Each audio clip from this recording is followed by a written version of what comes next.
Good morning, everybody. Back to our Shiur, Amud Yomi Shiur, Maseches Metzia Daf Ayin Aleph, Amud Aleph. Yeah, it's here. You can't see it on the screen, but we are in Ayin Aleph, Amud Aleph. And the Shiur's Lulunish Masovi Mari Menachem Ben Akiva, Rus Bas Shalom Sol Bas Moshe Lafuas, Pnin Chai Bas Giola Rochel, Yitzchok Ben Dvoiro, and Tima Bas Chana Batzima. Israel. We are on YouTube, Torah Anytime. So let's go. Okay, I just want to repeat something we said yesterday and explain it in with much more depth. Baruch Hashem. Machavrut and I saw yesterday an idea that we learned yesterday. We said yesterday that there are two different reasons why nowadays one should not engage with ribis, even to goyim. That was a chiddush. Ribis and goyim, one should not give ribis to goyim. And we said, what do you mean? The Mishnah says you're allowed to. What's the story? So now we said there are really two different explanations. One opinion was saying that really, kedei chayov, you're allowed to loan land goyim beribis, take ribis from the goyim, only enough, to live by. In other words, to have parnosa, you have to have your parnusa. So then you have to. There's no other choice, do what you can to get the parnasa from ribis. Sometimes it's the only profession Jews are allowed to, to have, and therefore, bevakasha, not more than that. Why not? Because if you lend too much to goyim, you become rich, you get, into the habit. It's a slippery slope. You may come to do to Jews as well. That's Rashi that says dilma otil misrach. You may come, according to the Marshal, it means you may come to do it to Jews as well. Now, the other pshat was, it's not a question of how much, it's a question of who. In other words, the question is, are you a Talmid Chacham or not? The reason why Chazal were not so enamored with somebody who lends beribis, not even $1 shekel, not even $1 to the goy, because if you start lending to goyim beribis, you may befriend the goyim too much. You may come to learn from the bad maisim of the goyim, and mimela, that's not allowed at all. A Talmid Chacham is allowed. A Talmid Chacham, a real Talmid Chacham who's steeped in the world of Torah and has good midos, v'chule, and he just lends beribis, that's okay, even if he makes billions. Why? Because the Talmid Chacham, we trust him not to actually learn from the bad ways of the idol worshippers. Now, something very interesting, which also indirectly answers the question of Baruch from yesterday. My question to you is, and that's a question which I saw answered in the Noisekelim of the Shulchan Aruch, why only ribis? If we're so scared of us being influenced by the goyim, how come you're allowed to sell cheese to goyim? Computers, houses, deal businesses with them. What's the story over there? In order to answer that, you have to know that the Shulchan Aruch says that nowadays, both Shulchan Aruch and the Ramah say that nowadays there's no such gzera.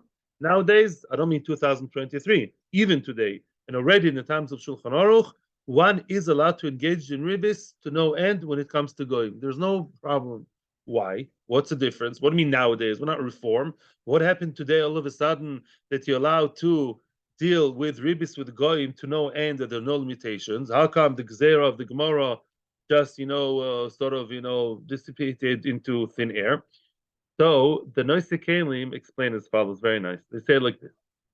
Other businesses, if you sell anything else to goyim and you have a goyisha partners, goyisha workers, this is not something which is exclusively goyish. If you have business of, you sell houses, rich guy from London, from New York, you're in the real estate, you have Jewish customers and non-Jewish customers. Not all your customers are goyim. But if you lend beribis, all your customers are only Mackenzie, McKinley, Mahmoud, and Chun Chan Chun. They're all goyim.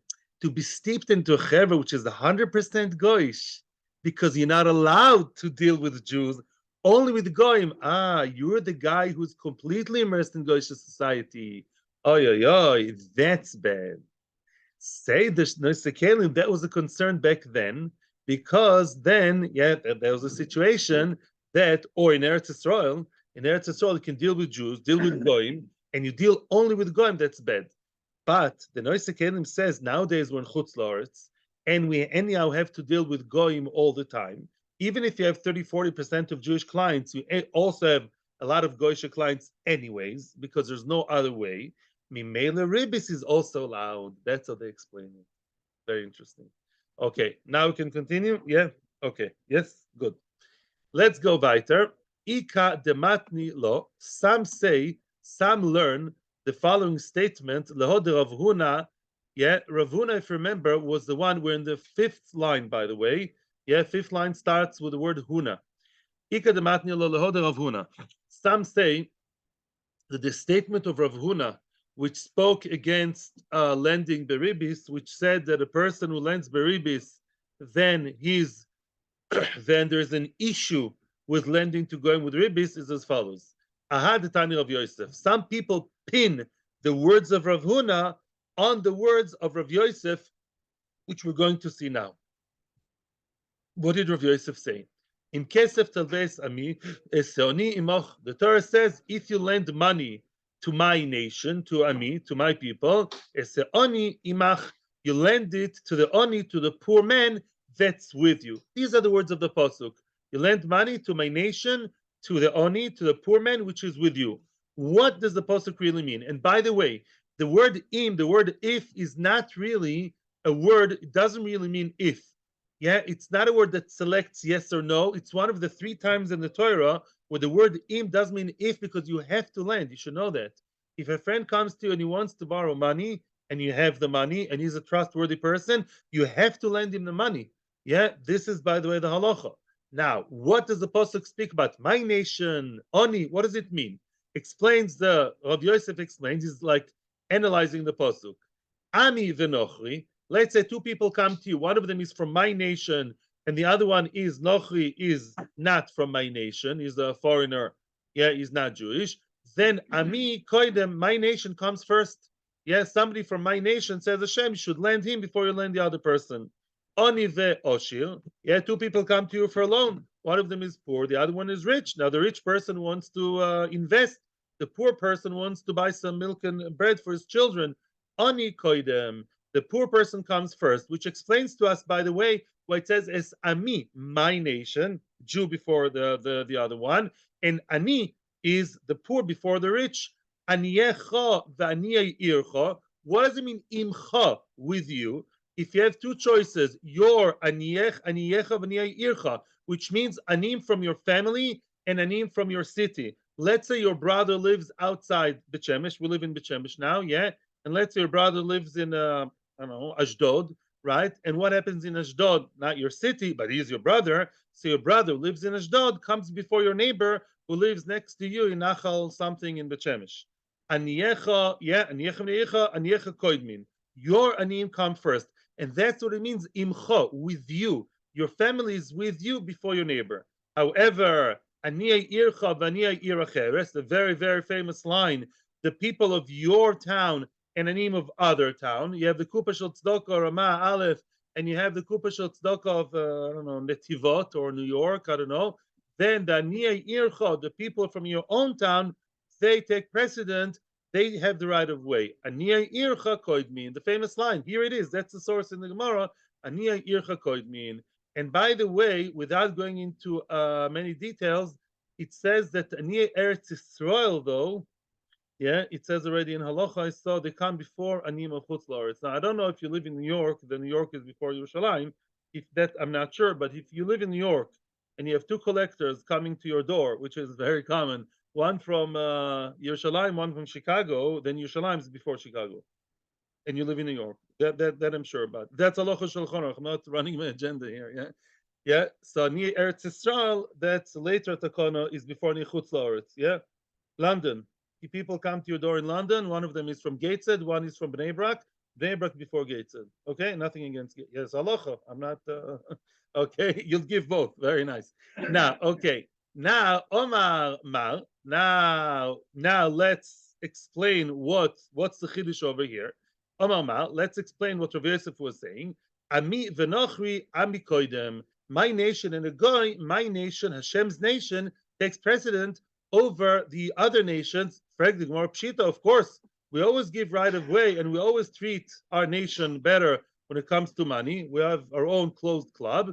Omar Nachman, Omar Lihuna, Rav Nachman says on behalf of Rav Huna, and this is the Huna, this is a statement of Rav Huna, which we are now going to that we learned previously. Now we're going to connect this statement to the new statement.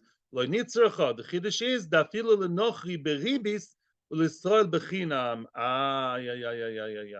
That's the chiddush. Let's say a guy comes to you and he wants to borrow with ribis.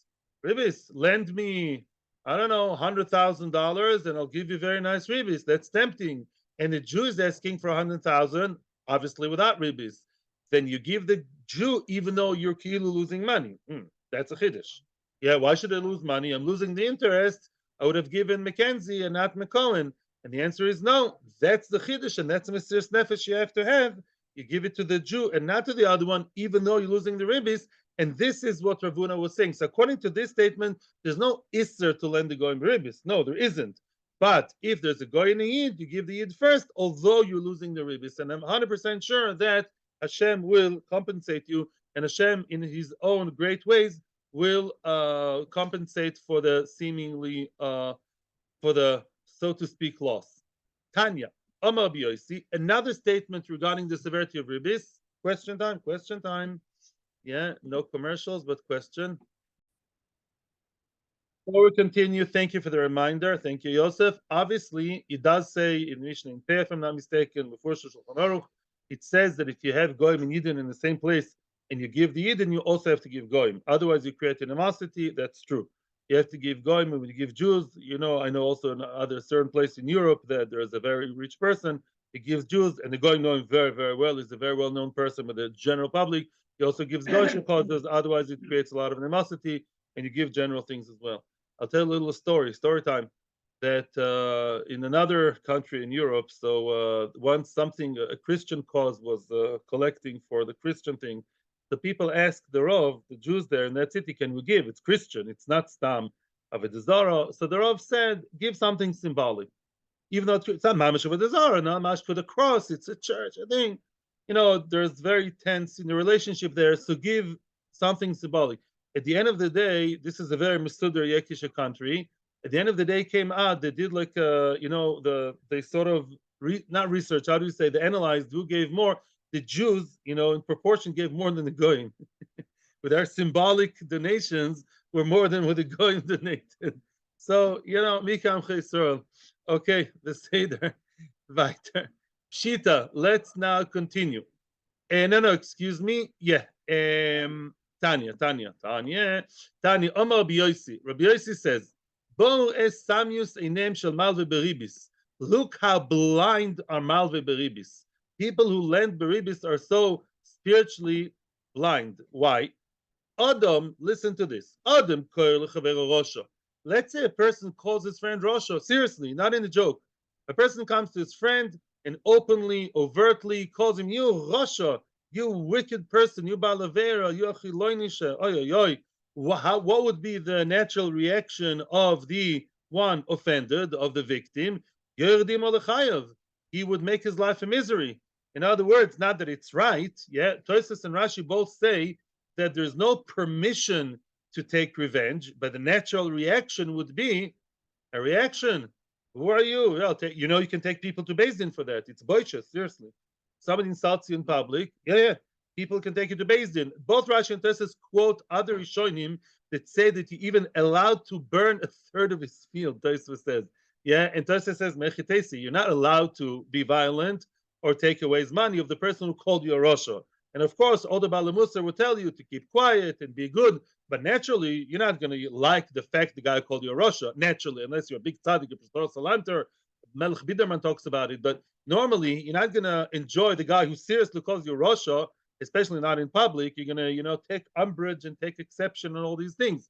And yet, Vehem, those people, the Malva Beribis and the lawyer, Mevin Adim, they bring Adim to do a whole ceremony in the open, publicly, out in the open. They bring Adim, the Lavlar, they bring the scribe, the Sofer, the Kulmus, Vidyoy, they bring the quill, they bring the ink, the Koisvin, the Choismin, they write, and they sign the star of Ribis. The Reuven owes Shimon, I don't know, so-and-so Ribis Ktsutza, and it's as if that they write in the document, it's as if they write, Mr. Malva Beribis is an atheist, is Koifer Belokim. He doesn't believe in Hashem. In other words, you, Mr. Guy with a black kippah, with a big beard, you're so proud to be a good Jew. And if anybody would tell you that you're not Yer Shamayim, you'll be, be all insulted. And here you declare that you're Koifer Belok Yisrael. You don't realize what you do. I've seen myself. I was once in an office and I demanded a heter iska. The guy was a lawyer, a Haredi lawyer with a kippah and everything. He says heter iska. No, I had one, but he says he does these things openly without heter iska. Yeah, from guy. So people have to be aware of that. Yeah, and he knew about ribis, he just didn't care. So it seemed. I mean, I spoke to him, but didn't get. I guess I'm done the kapschus. He didn't realize the severity of that. But Lamaisi, if you have an agreement without heteriska, it's as if you sign, I am not religious, I don't believe in Hashem, and I'm proud of it.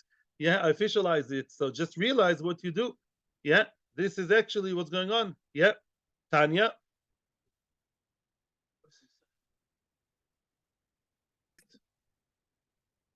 Nice addition. Why is this person called an atheist? This person believes in Hashem. He davens 3 times a day, tefillin in his head, and he will tell you that Hashem created the world. Why is a Malva Berib is called a non-believer? Because he doesn't really believe in Hashem. Like the Chazon Ish says, to speak about the Munah and Bitochen, talk is cheap. You can always say, Bal Bitochen, Bitochen. Why are you breaking the law? Why are you doing an avera of what? Of lending beribis? Because you tell yourself, otherwise it would have no money. Oh, what can I do? It's my only way to get money. That's kfira. That's called being a heretic, really, because if you believe in Hashem, but you don't believe that Hashem has the power to give you your parnasa, to give you your bread, to give you what you need, to the point that you mamish over an isser d'oraisa in order to get your money, that is really a tantamount to kfira. That's exactly the point. Yes. Last but not least for this round. Yes. Right. More about Malva Beribis, now the positive spin, on the positive side. Anybody that has some money, the person who lends money without ribis, yeah, that's a double mitzvah. First of all, he's lending money to the poor. Secondly, he's not taking a ribis, yeah, he's avoiding, yeah, preventing himself, refraining from the lot aseh. On him it says in the pasuk, yeah, it says in the pasuk where's this pasuk? I think it's in Tehillim. Yeah, it's in Tehillim. That's true. It says in Tehillim, kaspoy lo nosan beneshech. Yeah, that guy, that person did not give his money for neshech. Shoichad al noki loy lokach. He did not take shoichad from the clean person, from the poor person. Someone who does that, lo yimot loylom. That person would never fail, would never fall financially. It would never have financial collapse. Oh, you're going to get to your point soon. Halamadita. From the positive, you can see the negative. And that's a famous line which we've seen before. Anybody that lends beribis, his assets, his money is going to fall apart. He's going to implode. He's going to collapse. Frag the Gemara, the big question, is that so? We see people that don't never lend beribis, and yet mitzmoitetin. We see that really they do fall financially. They have a financial fall, even though they never lent beribis. So how do you explain that? Yeah, answers the Gemara. Omar Bialozo says Bialozo halalu mismoitetin ve'oilin. A person who doesn't lend beribis, he may have other averis and other reasons. Hashem is many cheshbonis. Yes, he may have a financial fall, a financial, some kind of financial issue, but eventually oilin, he'll get back on his feet again. Yeah, he'll collapse and then, rise again. The fall and rise of what? Of Mr. Non-Malva Beribis. But V'alal mismoitetin the enan oilin. The one who lends beribis, that's the promise of the Gemara of Tehillim. David HaMelech says, the one who lends beribis, once he falls, he's going to fall, and that will be a knockout, and he will not go up again. He will not get back on his feet. Wow. Now, explains the Gemara. So, Lama continues the Gemara on the same, a similar idea on the same vein. So again, somebody who doesn't lend beribis is what? Let's just summarize. Somebody who doesn't lend beribis may have a financial fall, may have a financial collapse, but he will rise again. Somebody who lends beribis is in such a level that once he falls, he will never have, he will not recuperate because he fell. That's the one who lends beribis without heteriska, with no permission.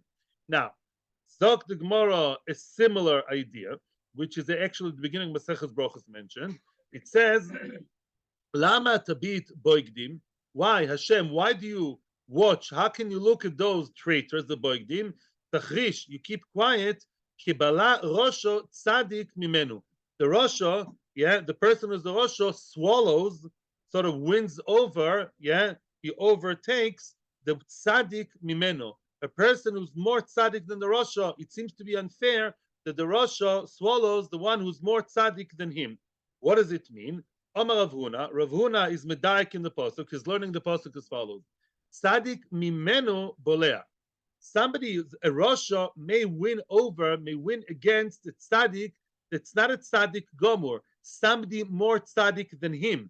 Somebody more tzaddik than him may fall to the hands of the Rasha. Tzaddik gomor einu bolea. But the Rasha may never win against, he will not have real victory over somebody who's not tzaddik relatively more than him. Somebody who's a real tzaddik gomer, complete tzaddik agadol, tzaddik adol, will not fall into the hands of the Rosho. What does it have to do with us?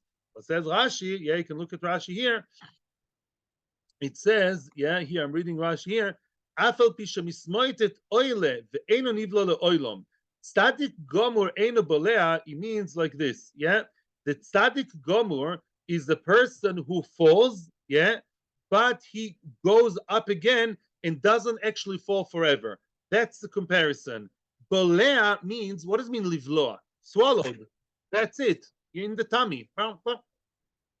Complete annihilation. So here, the tzaddik, which is not nivla, does not collapse and just implode and falls into the ground. A tzaddik gomer is a person who lands without ribis. Wow. He has the status of a tzaddik gomer, which means such a person, a tzaddik gomer, may fall but rise again. Rise again, and that is the person who lands without ribis. The person who lands beribis is a person, by the way, who can be very nice. It could be a tzaddik shein a gomor. The person who lands beribis maybe is a nice guy. He's also a tzaddik in many other ways. He gives tzedakah, he wears a shtreimel on Shabbos. What a tzaddik the malva beribis. But lemaisa, once he falls into the claws of the Rasha, that's it. He's done. He's done and over with because it was malva beribis. Although beribis, some are down the line, around the corner, causes malva beribis to fall, and that's it with no hope. Weiter.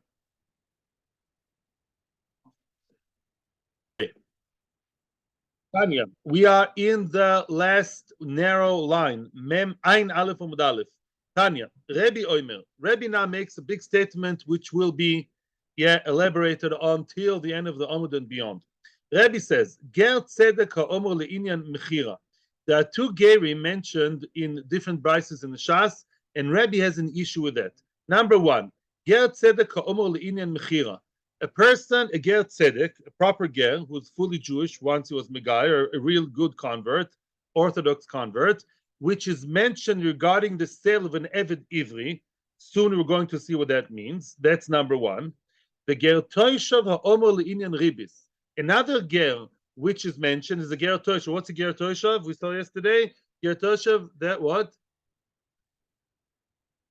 He's an Noachide. He lives in Eretz Yisrael. He can live in Eretz Yisrael if he wants to. He's allowed to live here. He accepted upon himself in Beis Din to keep the 7 Noachide laws, or according to Rashi, accepted upon himself not to worship Avodah Zarah, and according to other Rishonim, accepted not to commit the Gimel Averes Chamuras of Gilurai, Shfichus Domim, and Avodah Zarah. So now, Ger Toishav, which is mentioned regarding Ribis, regarding Eini Yodea Mahu.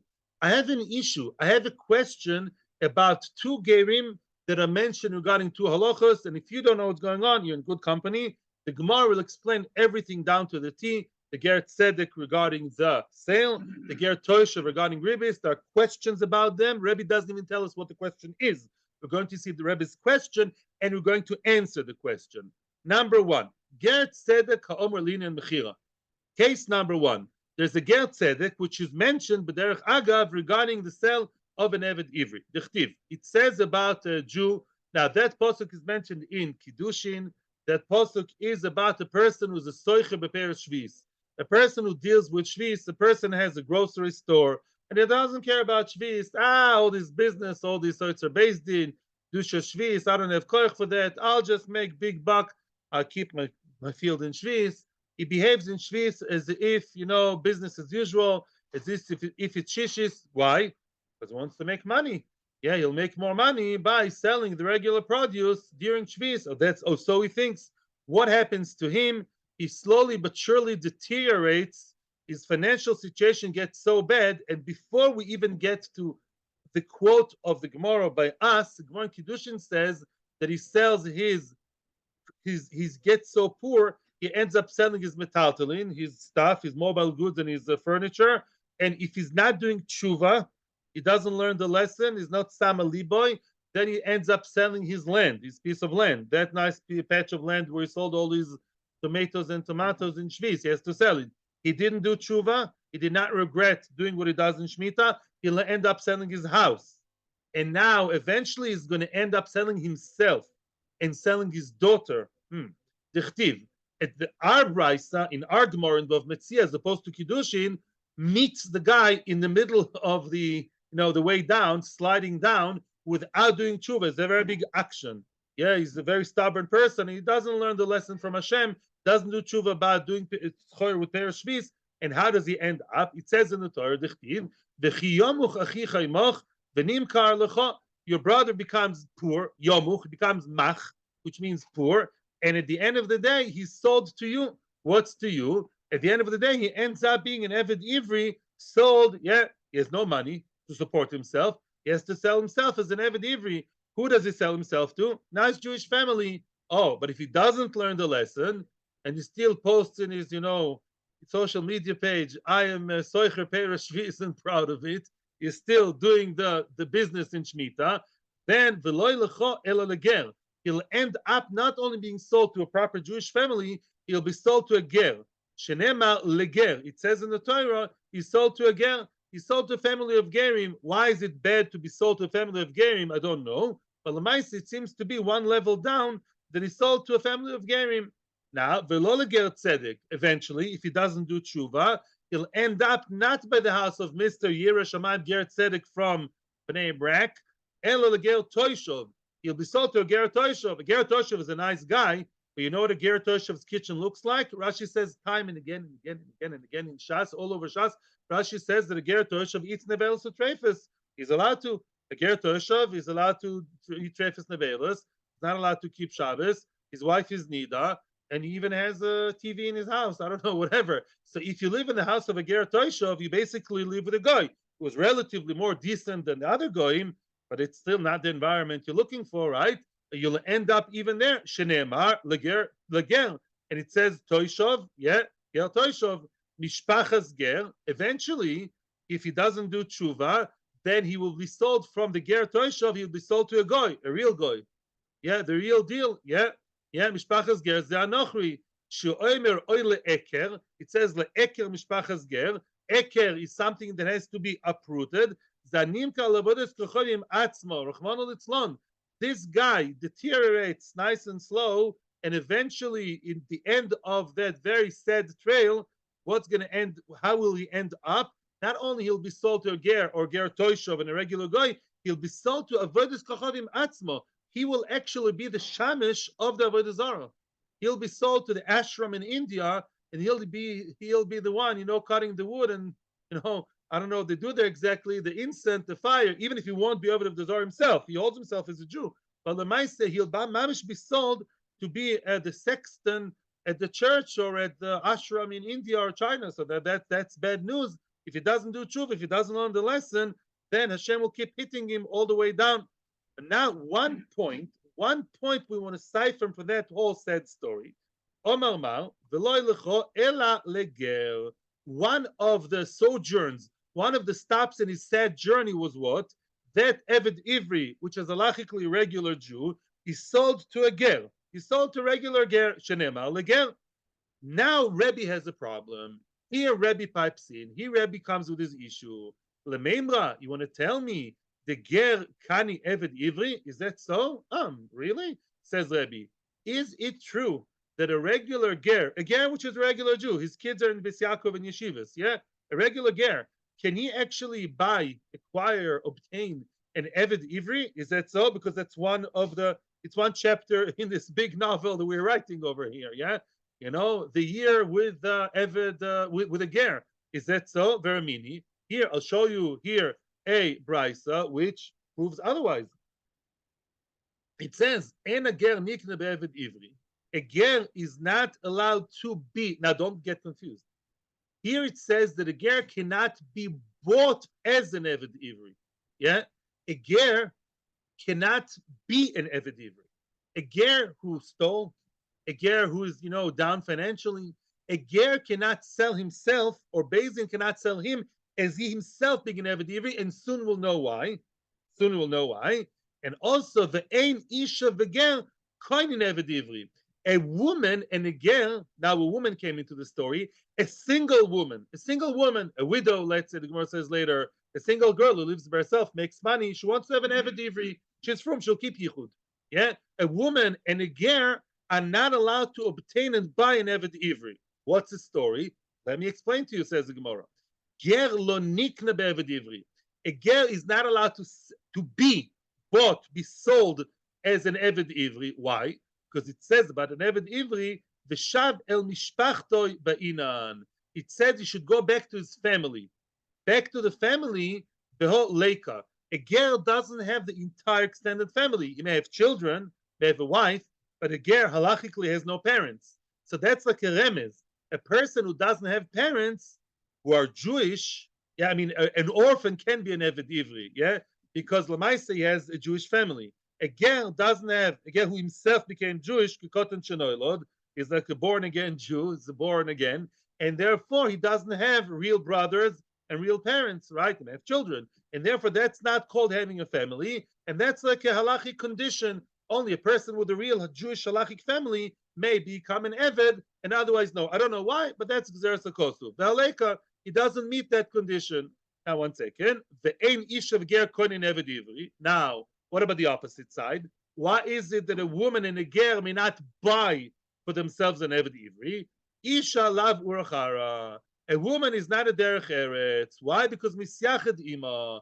They'll end up doing yichud, or even worse things. She's single, and the eved ivri is in her house.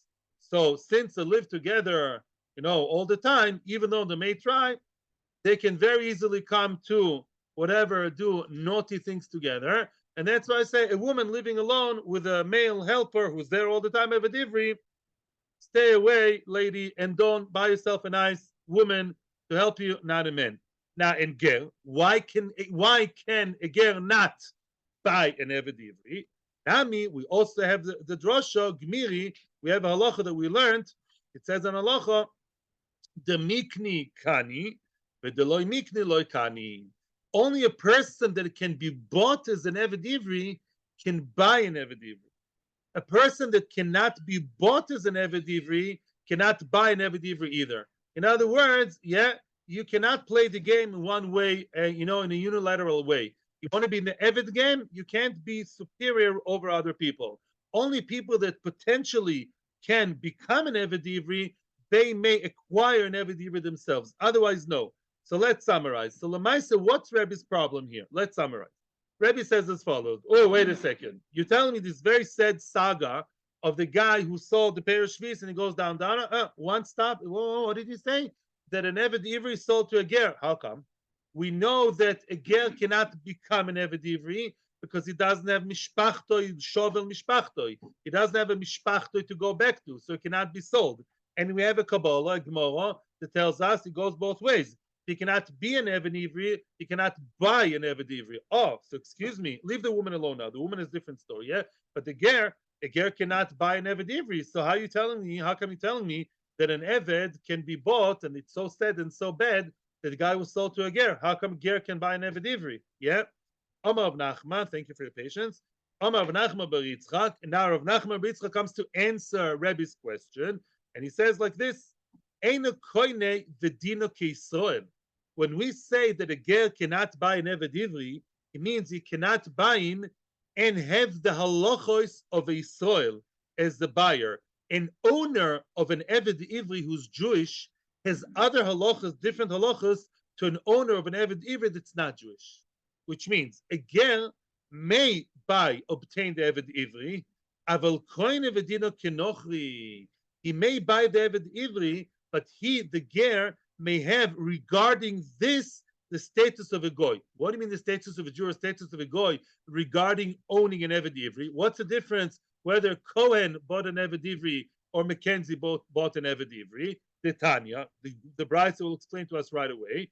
It says Anirza, a person who has a thing in the ear and he stays by his order until the Yovel. The Hanim Kar Lenochri, a person who was sold to a Nochri, Eino Oved Lo Yisaben V'Lo Yisabas. That's a difference. What happens? Tom, I'm asking you a question. What happens when a person owns an Eved Ivri and he died? The middle of the 6 years, regular 6 years Eved, the middle of the 6 years he died, the owner. Is the Eved Ivri bequeathed to the Yorshim? Yes. If he's Jewish, yes. Not a Nirtza, a regular Eved in the 6 years term. If the Eved is there and the Eved and the Odin died, the son or the daughter, Tosis says the daughter is not Yoresh, maybe the daughter if there are no brothers. Lamaisa, the heirs, they get him. But if it's a goy who bought an Eved Ivri, there is such a reality, as we saw in the Brisa. A goy who bought an Eved Ivri, and now that goy lives in Eretz Yisrael. Maybe he's not in Mamishan Ger Toisha, but he follows the halacha when it comes to dinim. He accepted upon himself to buy the Eved Ivri from the Jews, and he said, we go by your rules. I respect your religion, and I'm going by your rules now. Then, if he dies, if Mr. Goy owner dies, his children do not get the Eved Ivri. The Eved Ivri does not automatically belong to the children of the Goy owner. Now, here comes the Chiddush regarding a ger. A ger may get an Eved Ivri. A ger may buy an Eved Ivri, all very nice. Because, of course, a ger is not less than a Goy. Even a Goy can, kol sheken a ger. Elamai, when we say a ger cannot get an Eved Ivri, it means it doesn't have the status of a Jew to bequeath it to his children. The children of the ger, who are his halachic children, they were born to him 10 years after his ger. They were born in the middle of an Brak and they go to Ponevezh, no problem. The ger has an Eved Ivri, he may have an Eved Ivri. What do you mean he doesn't? He doesn't have the extra status of a Jew, which means that the children of the ger will not be the owners of the Eved Ivri. That's what it means. So everyone's happy. The Bryce is right and Rebbe is right. Yeah. Okay. Okay. So now let's continue. Okay. Okay. The Tanya. It says in the Brisa. Yeah. Omama. Okay. Omama. Vein ish of ger koinen Eved Ivri. Now let's talk about the woman. The woman. Yeah. A ger, an isha and a ger may not obtain an Eved Ivri. A ger, we said, may buy, but it's not full purchase. And a woman, for reasons of tznius, she should not buy an Eved Ivri. Nema delokar ben Shimon Gamliel. It looks like this Brisa does not follow the opinion of Shimon Gamliel. The Tanya, it says in the Brisa, Isha koines shvachois ve'ena koines avodim. A single woman, a single girl living by herself should only buy shvachois. She should buy female servants, female slaves. Ve'ena koines avodim. Don't buy avodim. Male servants in you, danger zone. Stay away from them. And Rabban Shimon Gamliel Omer, Af koines avodim. Rashbag doesn't seem to be concerned about that. Rashbag says, leave the door open, all very nice, get people to visit, I don't know. No problem, lady. You want to have some male avodim running around your house? Feel free. Okay, it looks like what? Like our Brisa, the original Brisa, does not follow Rabbi Shimon Gamliel. And says the Gemara, no. Rashbag never allowed it, as a blank statement, as an umbrella heter. No. Afilu tema Rabbi Shimon Gamliel could be a Brisa does follow Rabbi Shimon Gamliel. Veloy kasha, it's not difficult. Kan be'evid ivri, kan be'evid knaini. There's a difference between Eved Ivri, a Jewish slave, and Eved Knaini, a non-Jewish slave. And you'll be surprised which one she's allowed to have. Which one is she allowed to have? Let's assume the lady, Chas v'sholem, a very frum woman, but not married, the Yetzer Hara may get the better of her. She lives with this handsome young guy, and he is her servant, and the Yetzer Hara will chop her at some stage. Eshes Potiphar, but the other way. And so it would happen to him, because human nature is human nature. Who would she sin with, the Hebrew or the non-Hebrew? Well, she thinks like that. Says the Gemara, Eved Ivri tzaniala. Eved Ivri is a good, frum Jewish man, and he will keep a secret. And that's why she will go after him, because she knows, says Rashi, that once they sin, he will not be mispo'er legalus adovor. He will not boast about it. He's also frum. She's frum, he's frum, and they're all both obviously Jewish frum, and therefore, if they sin, they will keep a secret. So it's more dangerous for her, right, to be around him because that will be our own little secret. Vashenkin Eved Knaini Poritzlo, and Eved Knaini will boast. Yeah, tomorrow will be all over Facebook and Instagram and all these things which I don't know about, TikTok, and he will tell everybody that he's very friendly with his female boss. And she'll go like, "Oh, stupid! Can't you keep a secret?" No, he can't keep a secret. He wants to boast with his maisim toivim. Yeah, and therefore, Dafka Eved Knani, they will deter her from doing it because she's scared that that foolish Eved Knani would advertise his nice maisim. Because of that, she will be deterred from doing it with him, and therefore she's allowed to buy him because that itself is a deterrent. Says Rab Shimon Gamliel. Tanakama says no. Tanakama says, I don't trust this psychology, and therefore avodim, male avodim, and female, female bosses stay away, and therefore, that's better that way. According to Tanakama, it's osur. With Rashbag, depends. We rely on her, or her fear of being discovered, and that's when Eved Knani is okay. But Eved Ivri Lekulam is not okay. So the original Bryce who spoke about Eved Ivri is true according to both Tanakama and Rab Shimon Gamliel. Okay, now Ella, frag the Gemara, and back to our dog issue. Oh, my favorite. Ella the Tani of Yosef. Yeah, comes another question. Rav Yosef says in the Brisa in the Vadazarach of Beis, it says, Armalta, a widow, a lady living by herself, a widow. She may have her, frustrations. Loy tarbi kalba. She should not breed a dog. She should not keep a dog. A woman living by herself shouldn't keep a dog. She's lonely. Don't have a dog around. Yeah. Why not? Why not? Rashi says, Chas v'sholem, she'd be so desperate, she may come to really be friendly with the dog. A woman's best friend, she will Chas v'sholem come to be roiveya, nearby to the male dog, right? So it's a problem. Mamish, it's a chashash, unbelievable. And Tosa says, no. Says Tosa, no. Tosa says, no. A woman, Bnei Israel are not choshu to have relations with animals or to have man-man relationship. These were the days. There's no such chashash, and therefore there's no real chashash she'll do anything, but people will talk.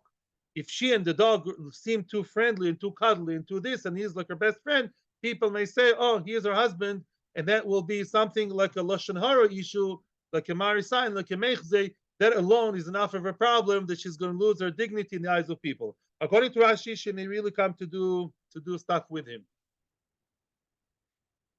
Oh, so if she has a female dog, it's okay. Nachon, according to that. Nachon. Veloy tishri, another issue. Veloy tishri bar beirav bushpiza. She should not host a young Talmid Chacham. She may say, "Oh, I'm an almana. I want to host into my house the Talmid Chacham, bar beirav, good guy, Talmid Chacham. Everybody can sin. As we know, you can have a person sitting in koilel and you find him, lo aleinu b'dvar avera. And therefore, an almana should host the ladies. I'm talking about hosting, for sleeping, or in the case of yichud, don't stay away from the men. So now, frek the Gemara, bishlem al ba'beirav tzaniala. According to your logic of Shimon Gamliel, what are you concerned about? Davka, the men that can keep a secret, are the ones that the almana will be interested in, right? Because him and her will keep the secret together. Everybody will be none the wiser. Sania, he's Sanua to not advertise and publicize his averus because he's a Talmid Chacham. He's the last one who wants the community to know that he sins at night with almana. So obviously that's why she's not allowed to be with him. Ela kalba, but the dog, Kevin the misrich ba, the dog runs after her all the time in a way that seems a bit strange. He physically seems to be attracted to her. Then mirtata, then the almana lechor should be scared of that. In other words, if the dog is really used to be with almana, the dog day and night would run after the almana. So wouldn't that alone deter her? And yet we see it doesn't deter her because we see that what she's not allowed to have the dog. So we see not like a Shimon Gamliel. I want to add the story here online that one of the members in the community told us that he maybe when it's not from his friend, they bought a dog from a Goyish woman, and the dog was after the woman, and she admitted that she was, yeah. and the dog behaved in a very strange way. He saw women, he would start to, I won't say, yeah. In other words, it's reality today. So Mimela, what? But the question is there. We see that even though the dog runs after her and it seems to be publicly strange, and yet she's not scared of that, and we still are concerned it may happen. So not look Rashbag 1 second. Amri answers the Gemara. She has a perfect excuse. She throws him umtza. She throws him pieces of steak, pieces of meat. Yeah, that's why he runs after her. Amri, people will explain. Inshi, people will say, Mishum umtza de hu de misrich. Oh, people will say, you know why he runs after her so, excitedly? Why is he so excited about her and her body? Because he's used to the smell of the steak, the nice dog food that she throws to him. And of course, that's how she'll explain it also. He runs after her in the street like that into whatever, and therefore say, oh, of course, because I throw him the meat, that's why. So because she has a good cover story, that's why she may, yes, be mezane with the dog, according to Rashi, or look like it according to Tosfos. And therefore, it's usur over there. Masha'enken by the Eved, Masha'enken by Talmid Chochem, and the Eved Ivri, because they can keep a secret, yeah, and they will seem to be absolutely detached from her during the day. We're only business friends, nothing else, and they'll both play the game. Dafka there's more of a sakana, and Dafka there, she should not employ an Eved Ivri. And we all know that today in the workplace, people have to be very, very, very, very, very, very careful. I would add another very, because the workplace today became like a family. The Western world, they ruin the idea of family, right? The family nucleus is ruined. And instead of family, they have the workplace. They play together. People at work, in the corporate world, they go out together to holidays and everything. So your family is your co-workers, yeah? So between men and women, it can be extremely dangerous, and people have to put very, very, very strong boundaries. And bichlal, it's a question if to work in many kind of, before you choose your profession in your workplace, you have to be extremely careful to know that the men-women relationship are kept ka'alocha, which is not simple. There's a whole, I just saw, there's a whole organization in America to help people at work with such questions. Yeah, questions of tznius and other questions. People have a hotline to call rabbis about questions that come up at the workplace. Okay, yes, Baruch, I'm all ears and eyes. Okay, weiter. So that was the issue of the one ger, of the first ger we discussed. A ger, what? A proper ger, a ger tzedek. Ger tzedek is a proper ger. He may own an Eved Ivri, providing that the Eved Ivri does not go to the children. Or not providing, automatically, it just doesn't, not being inherited by the children. Now the second ger we discussed, we only have 1 minute, so let's start. Ger toishov ha'omer linyan ribis mahi. What's the story about a ger toishov and ribis? Now ger toishov, I don't think we'll get very far today, so let's give an introduction. Normally, there's no mitzvah to give financial support to goyim. Again, we give them some tzedakah when we also give the Jews, just to keep the peace and look nice. But to mamish give a whole, start giving hundreds and thousands and millions to some goyish cause in Nepal, no Indian. Give the Jews in Eretz Yisrael first. What about a ger toishov? A Jew, excuse me, he's not a Jew. A ger toishov is not Jewish. However, he honestly, sincerely accepted upon himself to live like a goy is supposed to live according to the Torah, and he properly keeps the Sheva mitzvahs bnei Noach. Such a person we're supposed to support financially. Yeah, we're supposed to help him if he needs, lend him money, give him. He's the one supposed to get the treif animals also. Yeah, you flunk in the shchita, you give it to him. Now the question is, and I'm just preparing you for tomorrow, the Mishnah said that you give him ribis. So you do charge ribis from him. So that's a question. On one hand, you support him. On the other hand, he may be charged ribis, and that's going to be the issue we're going to discuss tomorrow. Hashem. Have a great day. Thank you very much, everybody here. Navas Shalom. Thank you, everyone on YouTube and to anytime. And see you tomorrow. Hashem. Have a great day. Atzlocha and call to.